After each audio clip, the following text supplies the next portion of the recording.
And now back to Today's Seniors Living Well with your host, Laurie Webb.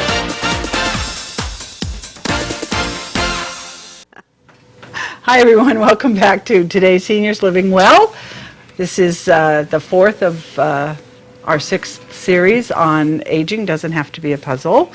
And joining me this morning is one of our, every time we do this series, guests, my good friend Sharon Bertolli. Thanks for showing up today, Sharon. Glad to be here. You were so busy over at the hospital, and we always feel lucky to get you. Well, it's really important to come and get the message out. Yeah, and we do have an important message we want you to talk about today, and you and I have been involved in a couple meetings where you've been sharing this information, but there's a lot of people out there that still don't understand what a POLST is and how it works with a durable power of attorney for health care.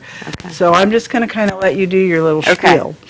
So the POLST stands for Physician's Order for Life-Sustaining Treatment, and it became law in 2009 in the state of California with the goal of replacing the DNR, do not resuscitate.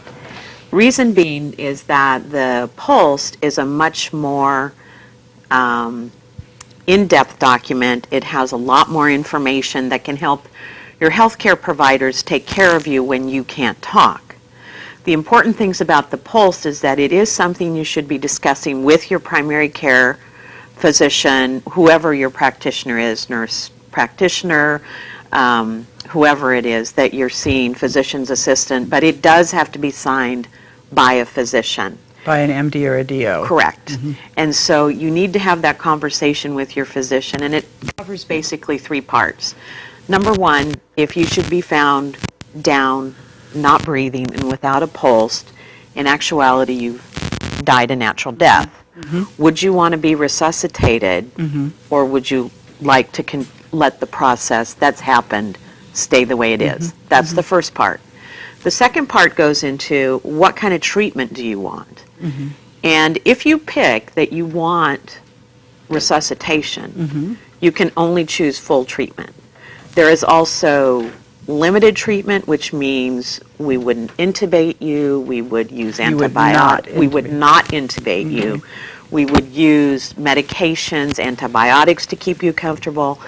And then the third one is comfort care. And comfort care is basically, we would give you medications, we would keep you comfortable, we would allow your natural process to continue and not interfere with it, not move it forward, or not prevent it from going forward, but to keep you comfortable and so Free of pain. Free of pain, comfortable, and so forth. Then the last part has to do with, would you want a feeding tube? Would you want, if you could not take things orally, would you want a feeding tube? Would you want it for a time-limited period, or you would absolutely want it? And these are all discussions you need to be having with your physician. There's a lot of information out there about what these particular interventions do and can't do. So it's all about what you really want and getting that information.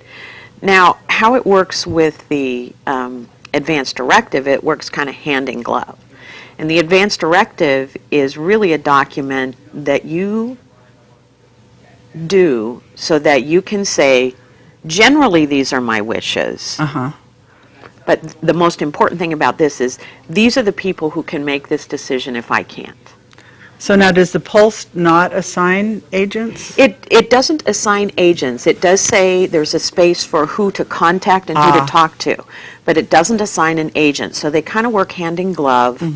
One basically says, this is who can make my decisions. This is my broad decisions, like I want intervention, or I you know, and it's more vague. It's very vague. It's very vague. Yeah, and people have had trouble with that. Yeah, and the POLST is more specific. But the thing to keep in mind, too, is that none are ground in stone. If you come in and you decide you want something different, and you're able to tell us that, we do that. You can change whatever you want. Right. You don't have to do that. It's not like, okay, well, that's what you said, so that's what we're going to do. No, absolutely not.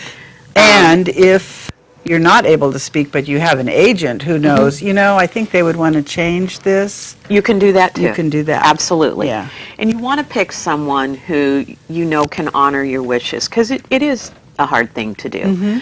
But I look at it, my parents had it for me as their, and not You for were each their other. agent. I was their agent, because even though they wanted the same things, they had been married for so long that they were afraid the other one might say, well, let's just do this. And, Yeah, I just want to keep her a little longer. right. Yeah. And I think, and it did happen with my dad. My mom said to me, don't you think we should re-intubate him, put a tube back down his throat? And I said, that's not what he wanted.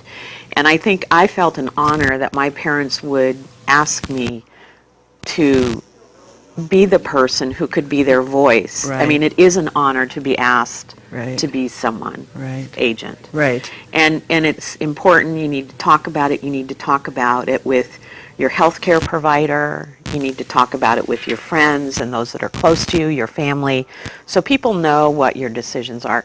And there's a lot of good information out there. I do things like this program. I've talked to the Commission on Aging. I've done other community forums talking about the pulse. I'm happy to talk with anyone who'd like to call the hospital and discuss it.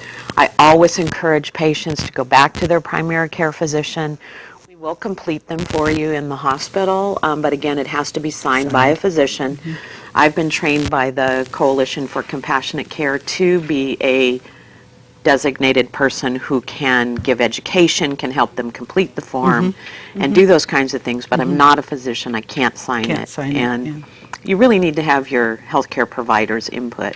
And you also really need to engage your family in that Absolutely. conversation, It's so because important. especially your agents, you want to make sure they Right. understand. Right, right. Dan Reardon and I from hospice have been talking about having a workshop called The Conversation, and you'll be invited to come join us on that. That's going to help people start that conversation. Great, because I think it's probably one of the hardest things to do. It's is. not just the senior, Yeah. not just the kids wanting to talk to mom and dad once they've assigned them to be their Right. agent, but sometimes the seniors want to talk about it and the kids are like, no, don't want to go there. And it's so important to do that. Absolutely important. I know when the Advance Directive law came out in 1990, I was the first to say, okay, mom and dad, you need to have one of these. You need to get this done. And so they did. So I've been a real strong advocate with my parents, and we talk about it. And, with my dad's passing, that it really came into place. And it's also a time when it's a crisis. And even though my mom and I have a wonderful relationship, but those questions come up, it really is a good place to start when a patient comes into the hospital and you have multiple family members or, blended families. yeah. Because families are it's such a broad term, family. It encompasses so many things than it It's has just in the past. not mom and dad and the No. kids, yeah. So this gives you, and gives me as a clinical social worker a place to start with families and say, well, look, this is what they wanted. This is how they wanted to address their life. I'm not saying it's easy. And we have lots of family conferences, and it doesn't make it any easier.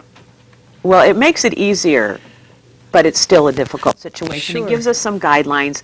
It gives the person who can't talk a continued voice in what they want. Right. And even if somebody's mentally competent at the time they come into the hospital, I mean, they're sick, they're in Right. pain, and you can't put it off and say, oh, I'll deal with that when I get admitted, because No. even if you're cognizant, you don't want to be the one saying to the brother who's saying, well, she just wanted to, be left Right, alone. right. And the sister who's saying, no, she didn't, she, Right. Yeah. and you're just laying there going, Yeah, and it does. It gives you a way to facilitate the conversation. You can help bring families together at a very difficult time. And it does help. It does make a difference than coming together and having 6 different opinions about what you think mom wanted.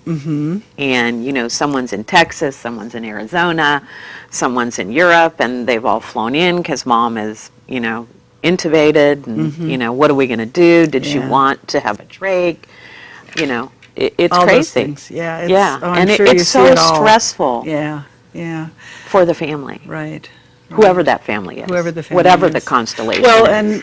and you need to tell your agent, I told you the story about getting a phone call at 2 o'clock in the morning Right. from a hospital in San Francisco saying, So-and-so. Charlie is, and you're his agent, and I haven't seen the guy for 4 years. Right. He's the ex-husband of a good friend who was his wife, I Yeah. was like, so please, you need to tell your Absolutely. agent. You don't want to talk call him. at 4 o'clock in the morning No. that says, by the way, Laurie, we need to talk to you about so-and-so, Yeah. and we need to know if you want to continue care, and you're like, what? Who? I didn't even know they were sick. Yeah, that's not Yeah, that's not the good. way to do it. We have to have more conversations. Yeah. We have to talk about, how we want our life to be managed at the end of our life. We have to talk about it now Uh-huh. in our current life. Right. And the post forms are available from your physicians? And From your at the physicians and the hospital, we Okay. also have brochures that will give you more information. That's good. And we have fake copies at the senior center they're not on the official paper. They're pink, right. but they're They not have to be on the a certain bond. bond of right. paper. And I try to tell people these are not the official things, but you can use this as kind of a starting dialogue. point to talk with your Absolutely. family. So- Absolutely. and be sure to let your family know why you're doing it, because when I sent my daughter the email saying, I'd like to talk to you about the pulse, she's like, is there something you're not telling me, Mom? So, Right. okay, right, we right. have to go, but I want to remind you, your wonderful mother, I hope you bought her some See's candy. We have See's candy. Oh, yeah. A lot going on this weekend. The Ione homecoming, the Mother's Day brunch, just the usual busy weekend. So, Yeah. but stop by the senior center and pick up some candy. We'll see you next week. Thanks for watching TSPN's Today's Seniors Living Well with your host, Laurie Webb.